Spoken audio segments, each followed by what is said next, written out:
Come championship bound, baby! Woo! Big love, baby! Woo! Here, man. It got a little crazy out there, but we made it through. We're gonna keep stacking the day, so see you in the championship. June 17th wasn't just another game, it was payback time. Remember May 30th?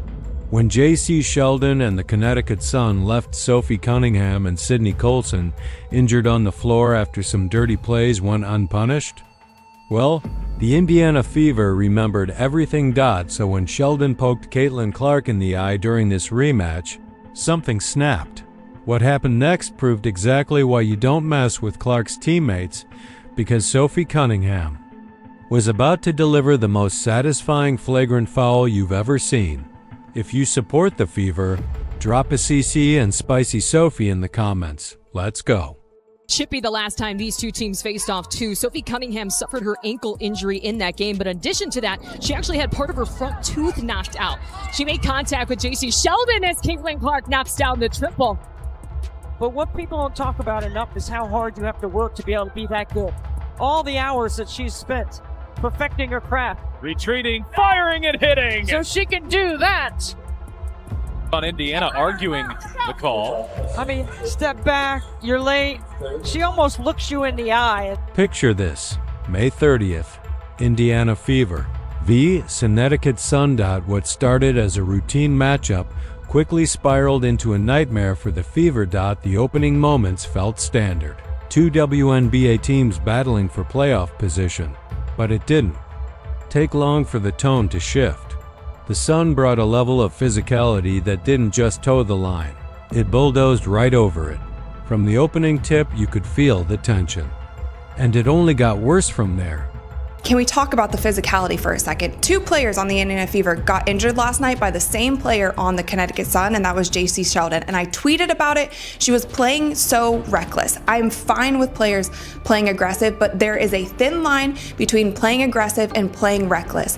When you dive for a ball, you don't land on somebody's leg. She landed on top of Sydney Colson's leg, and her leg got stuck and literally twisted around. Both injuries, both Sydney Colson and Sophie Cunningham, were contact injuries. Sophie Cunningham went down first. The hit looked deliberate. The contact was hard. Too hard for what should have been routine basketball. Then Sydney Colson took a hit in another questionable play, leaving everyone wondering what exactly was going on out there. And the worst part? Jacy Sheldon was at the center of both incidents, playing with a kind of reckless aggression that makes your blood boil. They weren't non-contact. They weren't ACLs, they weren't Achilles, they were contact injuries caused by the same player.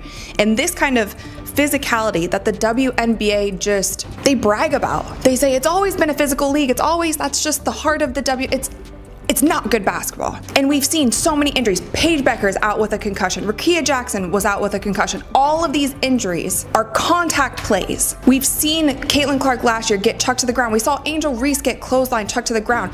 The players continue to do it because the refs are allowing them. Why wouldn't you keep doing it if you're a physical player? Here's where the college history comes into play. Jacy Sheldon and Clark had been clashing since their days at Iowa and Ohio State. Every time they faced off, Sheldon made it her mission to get under Clark's skin. She would shadow her relentlessly, bump her on screens, talk trash during dead balls, anything to throw her off. This wasn't just basketball anymore. This was personal. Her mortal enemy took out a player. Jacy Sheldon. Clark's mortal enemy, Jacy Sheldon. The referees on that May Day seemed to be watching a completely different game. Hard fouls were ignored. Dangerous plays went uncalled. It was like they'd swallowed their whistles entirely. Clark had to stand by and watch as her teammates took hit after hit, while Jacy Sheldon walked away without so much as a warning. With every possession, the frustration mounted. The Fever fought hard but ultimately lost the game, 85-83. But the bigger loss? Two key players, Sophie Cunningham and Sydney Colson went down with injuries that could have been prevented if the officials had done their job. Their absence would haunt the Fever in the games that followed. This is a reckless play. This is reckless. It is dangerous. And this angle makes it look even worse. It is dangerous. Like, Sid Colson is between her and the ball. Sid Colson is in fact between Jacy Sheldon and the ball, and she dives through her knee. It wasn't even called as a foul. It wasn't even called as a foul. You could see it in Caitlin Clark's eyes after that loss. The way she looked at Jacy Sheldon during the handshake line, the way she responded in the post-game interview. This wasn't over. Not by a long shot. The Fever would remember that game. Remember who caused the injuries. And remember that the officials let it all happen. June 17th couldn't come fast enough. When it finally arrived, Clark was back from her quad injury. Fresh off a dominant win over the previously undefeated New York Liberty, she was locked in, ready to face the Connecticut Sun again. It was only her second game back after 3 weeks off the court, but you could tell she hadn't forgotten a thing. The way she walked onto the court, the way she stared down the Sun players during warm-ups. This wasn't just another game. Not for her. She just texts me. She never texts me during the game. All right. Here is Clark splashing home a three from way downtown. Kelly escorting her back to the bench. Jacy Sheldon is there with her hand in her face. The game tips off, and that familiar tension is thick in the air. Jacy Sheldon is guarding Caitlin Clark like her life depends on it, getting way too close for comfort. She's glued to Clark on every possession, bumping her on screens, throwing little elbows, doing all the things that make basketball ugly. It's the same aggressive style that injured Sophie Cunningham and Sydney Colson back in May. And everyone in the arena can feel it. Something's coming. And Caitlin Clark are talking to the official. They're both going at it saying, hey, oh, there's a little extra right there. Uh-oh. Then Marina steps in to protect Jacy. Then comes the third quarter, and the moment that changes everything. Clark is bringing the ball up the court when Sheldon steps up to defend. She reaches in, going for what looks like a steal, but her finger goes straight into Clark's eye. The contact is immediate, obvious. Clark's head snaps back from the impact, and the entire arena gasps. Third quarter we go. They're trailing by 10. Keep an eye on her and Jacy Sheldon. Clark trying to back her down. Clark is okay. Sheldon, that was Clark, hitting her in the face. Clark is upset about that. Then everybody's upset about that. Marina Mabrey comes in. She decks Clark, tempers flaring on both sides. Clark immediately grabs her face, pain and fury flashing across her expression. She's squinting, trying to clear her vision, but you can tell she's thinking about more than just the physical pain. This wasn't an accident. It was the same player who had injured her teammates, now coming after her with the same dirty tactics that went unpunished the first time. And Clark does what any true competitor would do. She pushes back. Literally. After getting jabbed in the eye, she shoves Sheldon away. It's instinct. It's human. Anyone would have done the same. The crowd erupts. Everyone saw exactly what happened. But somehow, unbelievably, the referees are about to make it worse. I mean, is that displacement? I think it is. Oh, and Marina Mabrey is going to get ejected. If the officials saw that, Marina Mabrey is going to get ejected. Well, they're going to go and look at it. Look at Mabrey. She's got a scar on one side, a scratch on one side of her face, a scratch on the other side. It's not from the game today. I asked her about it. She's always in the mix. There's a lot of contact here.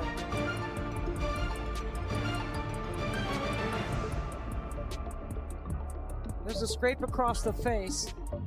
That's what Clark didn't like. Clark is standing there, holding her eye, clearly the victim of a dangerous play. But the officials reach for their whistles. The arena buzzes with confusion and anger.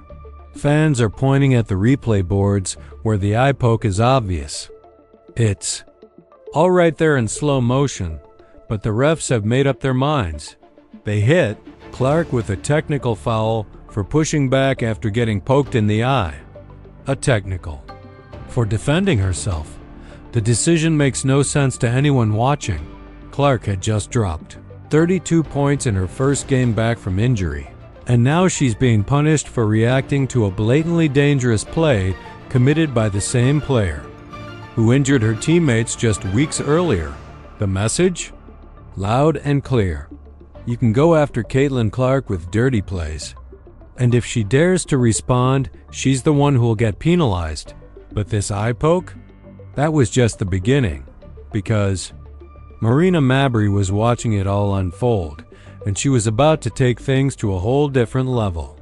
Take another look as we try to figure out what exactly went down. So you see her get hit in the face. Jacy Sheldon doesn't like that, and everybody on the team doesn't like it.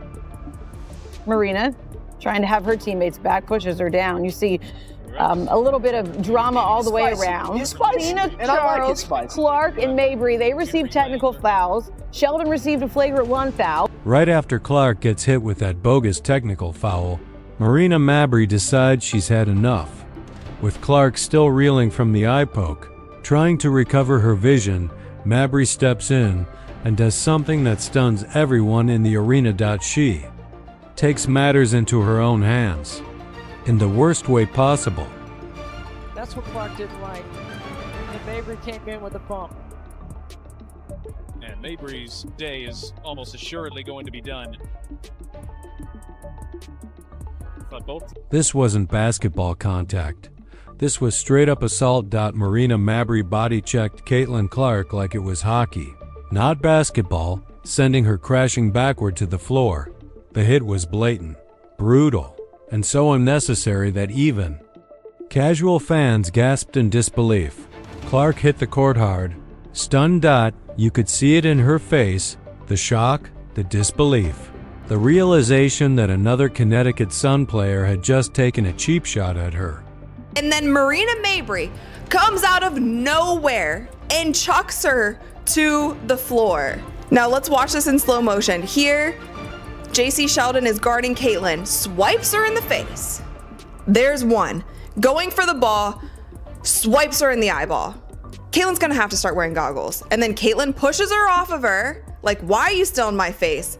Marina Mabrey, bat out of hell, chucks Caitlin Clark to the ground. The entire Fever bench leaps to their feet.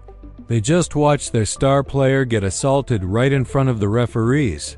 Players are pointing at Mabrey, shouting at the officials, begging someone in stripes to finally do their job. The crowd is in chaos. Boos, gasps, yelling. No one can believe what's unfolding on their home court. Head coach Stephanie White is losing it on the sideline, screaming at the refs. She's gesturing wildly, pointing at Mabrey, trying to make them understand this isn't just physical play anymore. This has crossed the line. Her message is clear. This isn't basketball. This is targeting. And somehow, unbelievably, the officials look like they're about to blow another call. Now after this, you guys, of course, the referees are going to review the play because that's a lot of contact going on right there. That's a lot of unnecessary contact. That's a lot of non-basketball contact happening during this play, right? So the 3 referees that I like to say, they got them straight out of Sephora because I don't think these referees have ever refereed a professional basketball game in their life. They took these referees, they were at the monitor, they looked at it for, I'm not even exaggerating, you guys, like 15 minutes. 15 minutes they are watching this play over and over. The refs hand Marina Mabrey a common technical foul, the exact same penalty they gave Clark for pushing back after getting poked in the eye. Just let that sink in. Clark gets jabbed in the eye, reacts instinctively, and gets a tech. Mabrey body checks her to the ground in blatant retaliation and gets the same technical foul. The math doesn't add up. And everyone in the building knows it. The crowd is furious.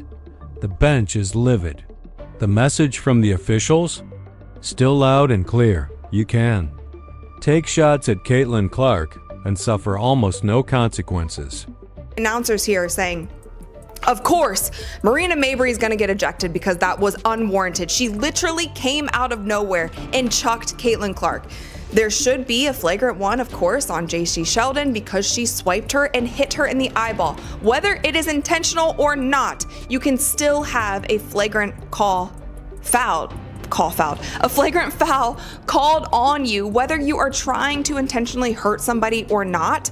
But this is what they called, you guys. This is what they called. Caitlin Clark, Marina Mabrey, Tina Charles were assessed with technical fouls on Tuesday. Caitlin, Marina, and Tina Charles. Technical fouls. That's it. Technical fouls. That's it. And Jacy Sheldon was assessed with a flagrant 1 foul, and no players were ejected. Coach Stephanie White goes off in the post-game press conference. When the officials don't get control of the ball game, when they allow that kind of stuff to happen, this is what you get. She says, frustration boiling over. She's had enough of watching her players get targeted. Enough of dangerous plays being ignored. Enough of officials standing around, doing nothing. While the game spirals out of control. It's been happening all season, and she's finally saying what everyone's been thinking. Officials don't get control of the ball game when they allow that stuff to happen, and it's been happening all season long. All season long. It's not just this game, it's been happening all season long. This is what happens, right? This is what happens. You've got competitive women who are the best in the world at what they do, right? And when you allow them to play physical and you allow these things to happen, they're going to compete and they're going to have their teammates' backs. It's exactly what you expect, right? Out of fierce competition. So I started talking to the officials in the first quarter, and we knew this was going to happen. You could tell it was going to happen. So they got to get control of it. They got to be better. The message was crystal clear now. The officials weren't going to protect Caitlin Clark, so her teammates would have to. Sophie Cunningham had been watching everything unfold from the bench, and she'd had enough. She was about to make sure. Everyone understood one thing. You don't mess with her teammates. Final minute of the game. Fever is up big, 87-70. The win is secured. But Cunningham isn't thinking about the scoreboard anymore. She sees Jacy Sheldon with the ball one last time. And suddenly, it's not June 17th, it's May 30th all over again. She's thinking about when she got hurt. She's thinking about watching Clark take a finger to the eye with no real consequences. She's thinking about Marina Mabrey body checking her teammate to the ground. And she's about to send a message the whole league won't forget. Now let's talk about Sophie Cunningham. At the end of the game, Jacy Sheldon is going for a fast break layup and Sophie Cunningham is running with her. And I remember in my head, like, it happened in a split second and I said, oh, let's see. Let's see what happens here. Cunningham remembers everything. She remembers the pain from that brutal May 30th game. She remembers sitting on the bench, injured, while Jacy Sheldon walked around like nothing happened. She remembers the officials turning a blind eye as her teammates were targeted one by one. Now with seconds left on the clock, Sheldon is driving to the basket. And Cunningham sees her chance. This isn't about revenge. It's about sending a message one the entire league will hear loud and clear.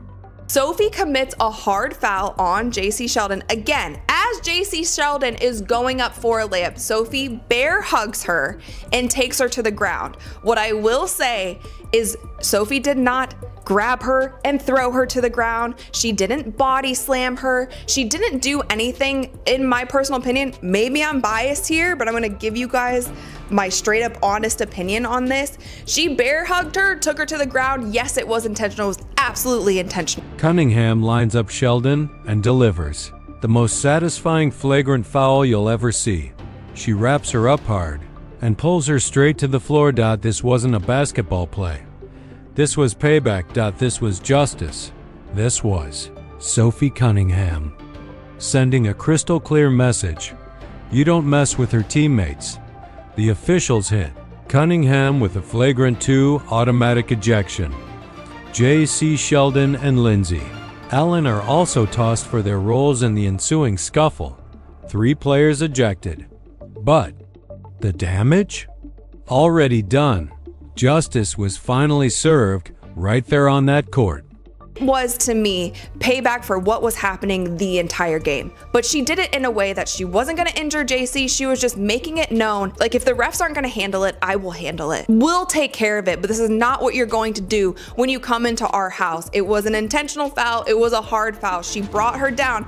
But with that, you guys, Jacy Sheldon got up and she was ready to go. So as you guys can see in this video, a whole scuffle breaks out. Sophie and Jacy are going after it. Both teams are running over, trying to break it up. It kind of goes into the fan section a little bit. Clark finishes with 20 points and 6 assists, leading the Fever to an 88-71 victory, a win that felt like so much more than just another game. Natasha Howard notches her 50th career double-double with 16 points and 12 rebounds. Kelsey Mitchell adds 17 points of her own dot. It was a complete team effort from start to finish. But everyone in that arena, and everyone watching at home, knew what really mattered. This wasn't just a win. This was payback. A rare miss at the rim for Aaliyah Boston, the league's top field goal percentage shooter in the WNBA, but it's Boston who comes up with the steal and the find to Howard. Clark working on the rookie. Clark on the drive. Hang, shot too strong. There's Howard to clean up. And Clark working off the ball, comes off the stagger. 3rd year in her WNBA in terms of setting up her teammates. Clark behind the back, feed inside. 2 more for Howard. This wasn't just about beating the Sun. This was the Fever, proving they won't be bullied, they won't be intimidated. And they protect their own. The victory sends Indiana to their first ever Commissioner's Cup final, a historic milestone for the franchise. But more importantly, it sends a message to the entire league. If you target one of their players, there will be consequences. The Indiana Fever fans were chanting, "Sophie, Sophie."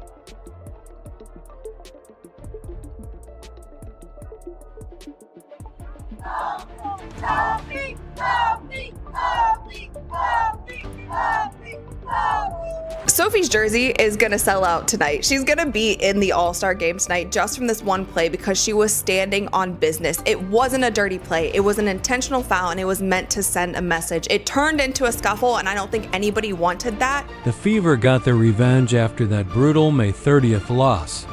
Clark got her justice after being eye-poked, body-checked, and overlooked by the officials. And Sophie Cunningham? She became a hero for standing up when it mattered most. Because sometimes the officials won't protect you, but your teammates? They always will. That's exactly what happened on June 17th when the Indiana Fever showed the basketball world they're not backing down from anybody. Oh, and Clark just took it away. It's a 2-on-1. Clark, bounce pass, pretty find, and Mitchell won't miss from there. This game proved something bigger than stats or standings. The Indiana Fever aren't just talented, they're a family. When things get tough, when the officials won't protect their players, teammates like Sophie Cunningham step up and handle business themselves.